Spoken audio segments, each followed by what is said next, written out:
they start talking about the Malevolent Shrine itself and how it is actually the center point of the domain and not Sukuna himself. And I guess Gege kind of just put this here to establish, if you do want to leave the barrier, that's like the starting point. So you have to go, I don't know, 140 kilometers or 200, whatever, from that point, not necessarily from Sukuna. So it's not like a moving goalpost. But they also say that, like, if the shrine is merely a symbol of the domain, then it can't be broken. There's no point to trying. If Gojo with the Six Eyes hasn't attempted to do so, then that must be the case. So it's like, is Gege just saying that for the audience? Like, in case we were curious, like, oh, if the Malevolent Shrine's broken, then, that'll dispel it.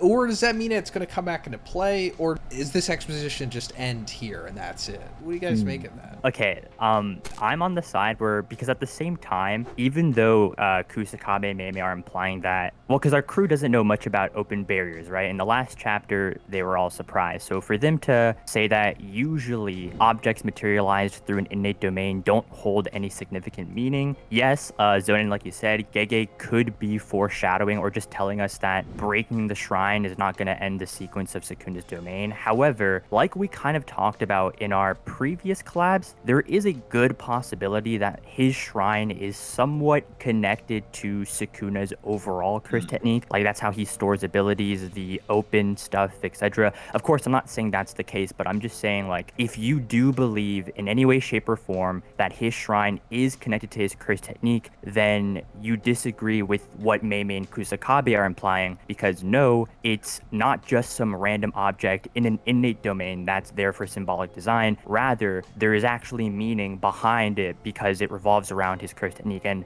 that may have been the reason why Gojo's Six Eyes sensed that his shrine was not in the center. So that later, maybe if he tried damaging the shrine, it would end the domain. I mean, obviously, Gege does a very good job of, like, not revealing too much within his dialogues, as, yeah, it's definitely a line that's up for interpretation. The interesting thing, we see in Gojo's inner dialogue, he notes, okay, the center of Malevolent Shrine is the shrine, not Sukuna himself. And then Yuji also says, what happens if that's destroyed? And then we have the two fodder guys say, oh, it probably does nothing. So I'm more inclined to believe Gojo's observations than I am Mei and Kusakabe's. There's just been this emphasis on the shrine, and ever since, like, I think we first saw it, or even the beginning, isn't it on, like, the very first volume cover? Like, and we know Gege, you just know he does these things where he points them out earlier on and likes to foreshadow shit. So I just feel like the shrine is more than just some, like, part of his barrier. I feel like it's actually, like, the center to something. I feel like that hint to, like, possibly destroying it actually is something that they need to do in defeating Sukuna. Like, I full on believe that. It was something that I thought while reading through this chapter again, that they need to destroy that shrine. Like, there's just so much emphasis on it for some reason. It is partly damaged too in the final page. Yeah. That's also something I was about to say. It was like Gojo shot at Sukuna, but the shrine as well. You know what I mean? Like, he shot them both, if that makes sense. I don't know. Like, there's a couple skulls falling off the top of it, and, like, it doesn't look massively damaged, obviously, but I like that idea that it needs to be destroyed along with Sukuna, because that's his domain where I guess he could be revived in some kind of aspect. Why is there all these skulls around it? I don't know. I'm rambling now, but yeah. And also the three mouths. The mouths, something to do with Sukuna for sure. Eating, something like that. I still don't fully know, but what we was talking about is that we did break down Sukuna's curse technique and how it ties to other things that Gege is possibly basing it off of, and it's like the name of it, like Malevolent Shrine, like it could be this thing, this holy thing where you store relics or whatever. But first, let's talk about the sponsor of this video, The Ridge. Guys, I absolutely love The Ridge. They are one of my favorite companies to work with, and that's because I think they genuinely make great products. And the ones that I use the most are the wallet and the key case, which are a part of their daily driver kit. Guys, just these two products alone have upgraded my everyday life. It feels so nice in your hand and has good weight to it. It's slim and minimalistic and perfectly and securely holds your cards. Typically, I like to use the matte black or the aluminum. I think it's very aesthetic and sexy. Ridge also has their new leather wallets, such as tobacco brown leather or midnight black black leather. They're full grain and oil waxed. But aside from that, like I said, I also use the key case. This thing has changed my life forever because before this I was just using like a ring around my keys, but the Ridge key case just took my key game to the next level. It even fits my gym membership, which is so sweet. I'm also using the matte black on this one, but there are plenty of other awesome colors that you can choose from. So guys, if you're interested in getting your very own Ridge wallet, check the link in the description and make sure you use code BIGZ. That way you'll get 10% off of your purchase. You'll also be helping me out as well.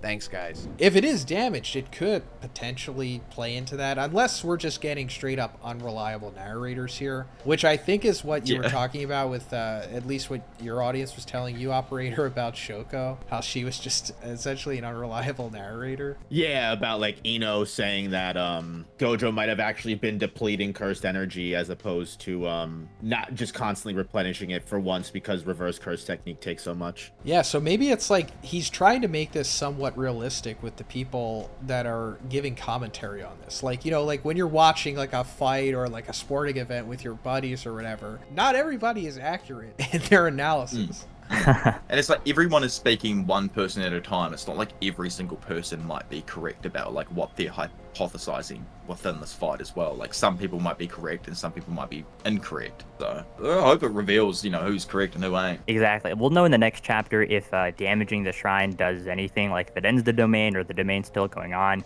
If it does end the domain, I think that's really interesting because while open barriers are more, or they're considered more supreme domain technique, that would mean there's definitely cons in certain situations where actually closed barriers would be seen as the pros. So yeah. I think the one thing that was most interesting to me that I don't know if anyone noticed besides me or just like something that I caught was when Gojo did hug Sukuna at the very end. It seemed like the Malevolent Shrine slashes weren't really affecting him. So I think one thing that could be interpreted from that is like Sukuna also, while within Malevolent Shrine, has like a safe zone for like himself while he's inside of the shrine, and that's what Gojo kind of was able to pick up on, which is why he kind of grabbed him in the first place to make that shot of red, similar to like Byakuya from like Bleach, where like his Bankai, he has like that small little like 3-meter radius around him that like can't be entered with the slashes to keep him safe. I just thought that was like something that was like I think that's a good point, because almost every single other panel that Gojo's drawn in, apart from when he's using simple domain throughout the chapter, he has like these extra grates all over his body or next to his body where, you know, the slash would be hitting, but right there at the end of the chapter he doesn't have any at all, and it's the only one where he doesn't, like even right beforehand where he's going to hug Sukuna, he has a couple on him and then they stop when he's fully hugged. So